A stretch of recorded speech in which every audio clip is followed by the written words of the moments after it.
Hi, my name is Andra Bonette, and I'm the flute professor at the University of South Alabama. Here you'll have a performance of this exercise and then some tips on how to make it better for yourself. Enjoy!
All right, now that you've had a chance to listen to my performance of this, here are some tips to get you playing your best on this exercise.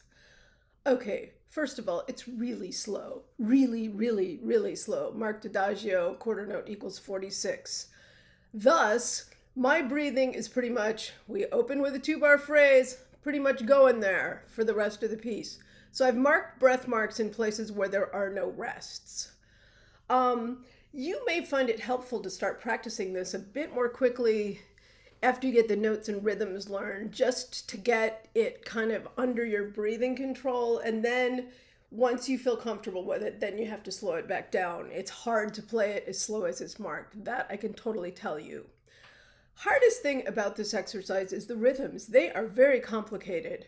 Use your metronome a lot when you're learning it, and make sure you are always subdividing your eighth notes. This is really important because you have a 16th note here and say a pair of 32nds, or in this case, a double dotted eighth and 3 little 64th notes. So really complicated rhythms. You obviously, when you have eighth note triplets like this and your metronome is subdividing, it's hard to play 3 against 2, but you can learn to do that. It's a valuable skill. But really, learning these rhythms and playing the rhythms accurately is going to be the hardest thing you have to do with this etude. You want to play with your most beautiful sound.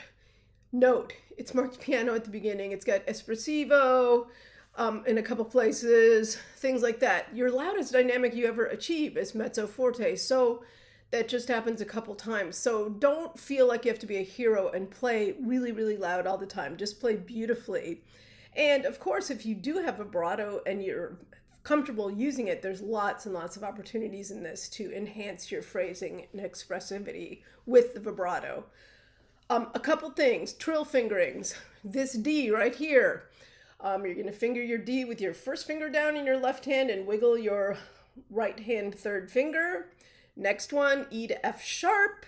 You're going to play your E natural. You're going to wiggle your first finger in your left hand. Here, A sharp to B. You're going to finger A sharp with the 1-in-1 fingering, or the lever if you're a lever user. 1 plus the lever, and you're going to wiggle your first finger either on that key or on the lever. And last thing, and the same trill goes for this, exactly the same fingering is an octave higher. This little wiggle right here from F sharp to G sharp, all you have to do is flip your G sharp finger, your fourth finger in your left hand, comes out beautifully, nothing else to worry about. Whenever you have grace notes like this, that's like the finish of a trill, or they're written out even, something like this, they should be very melodic and beautiful. One of the artistic things about this etude is coming out of the trills gracefully and entering the grace notes gracefully and expressively. So they should be very melodic, not too quick. Don't freak out when you see this measure 24. It's just chromatic. It looks nasty, but it's chromatic. If you can play the low C sharp, please do so. It's nicer than the upper one. Also, it's chromatic from my double breath mark here, which means I need a really big breath, from here to the end of the piece. Down to the low F sharp and back up again. Really lovely thing. And you have a diminuendo, so you can totally do that as well. The other thing about this, you're in the key of B minor, so you have 2 sharps in your key signature, and you have lots of extra ones like A sharps and E sharps and things. Just learn to read the ink. Do not write on top of all the A sharps like B flat or something like that, because you're in sharp land. Learn to think in sharp land. If you translate everything into flats, it's going to make your brain literally work twice as hard. And it has to work plenty hard just to play this because the rhythms are so complicated. One other fluty tip is when you have these slurs at top of the second page here, up to the high E here and here, it's perfectly fine to pick up your right hand pinky to slur up to that high E. It keeps it from cracking. It also brings the pitch down a wee bit. And so it's a very handy thing to have, especially since both E's you're approaching from a slur. So anyway, I hope this is all helpful to you, and best of luck on your audition. Thanks for listening. I really appreciate you taking time to watch and listen to this video. I certainly hope it helps. If you need to contact me, you can do it through the University of South Alabama Department of Music. You can email me at abohnet, ABOHNET,